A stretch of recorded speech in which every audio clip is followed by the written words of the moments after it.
All right, what's up, everybody? This is the professor here again.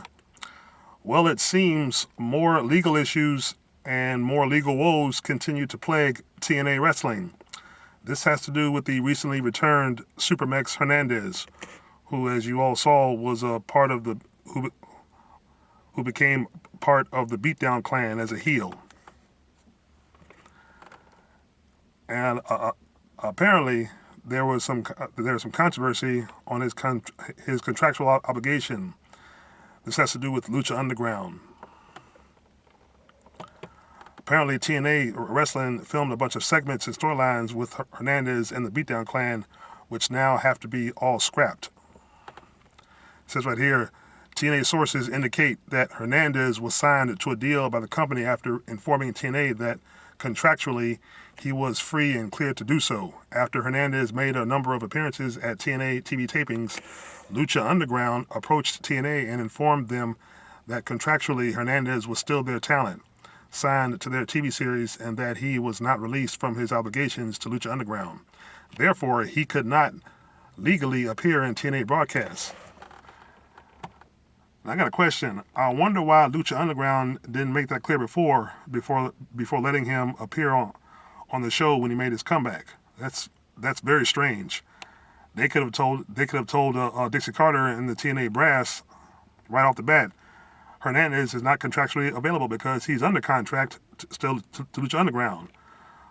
So I wonder who let that slip. Anyway, as you might imagine, this put TNA into a legally actionable position where they could be sued, with Impact Wrestling already pre-filmed well in advance as well. It put the company into a terrible situation where their storylines involving Hernandez, which were worked out well in advance, were now useless. I am told that TNA management attempted to work out an agreement with Lucha Underground that would allow the existing footage to be used, including offering to pay Underground for Hernandez's appearances. We were told that Underground turned down all those attempts. Given that the position of the Lucha series come from a film of and TV background, I was not surprised to hear that. Yeah, given that the producers of the Lucha series, come from a film and TV background, I was not surprised to hear that.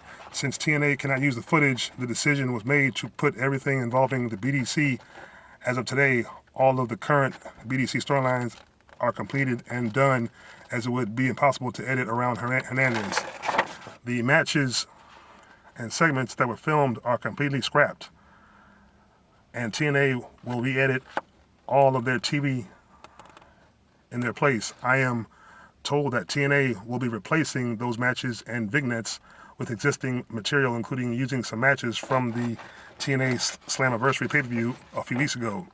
TNA also intends to film material at their Orlando TV tapings later this month and will be used to replace segments that have to be discarded.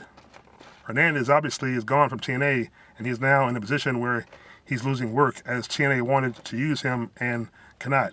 Lucha Underground is still working to finance a potential second season, so Hernandez is now stuck off TV until they pick up production again. As far as the rest of the Beatdown clan, MVP, Kenny King, etc., are also effectively off those TV episodes until TNA can film new material with those talents. So through no fault of their own, a number of TNA talents are now off television suddenly until TNA can work them back in, while the talents who wrestled them also find their matches yanked. That hurts no one but the talents involved, all of whom were just doing their job. Obviously, the TNA editing team has the work ahead of them. Well, once again, not only does TNA Wrestling have pay issues, now they have film and editing issues as well. They can't use a bunch of work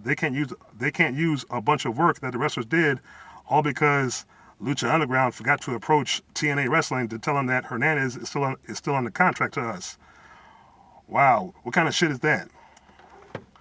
I mean, here's a guy, a good wrestler, but now he's not going to get paid for probably for several weeks or several days because all that work is basically scrapped.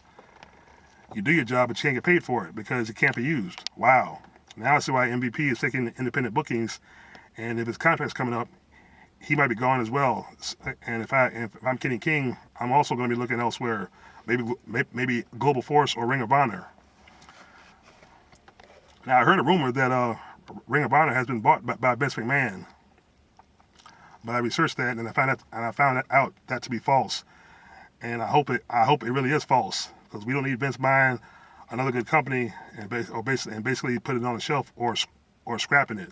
But anyway, like I said, I wish Impact Wrestling the best, and it's now July, so there's at least a month and a half before September. So I hope that Dixie Carter and Jeff Jarrett can work out a deal, and hopefully TNA can find a new home on a major network and stay on the air, so good wrestling fans like me can keep watching them.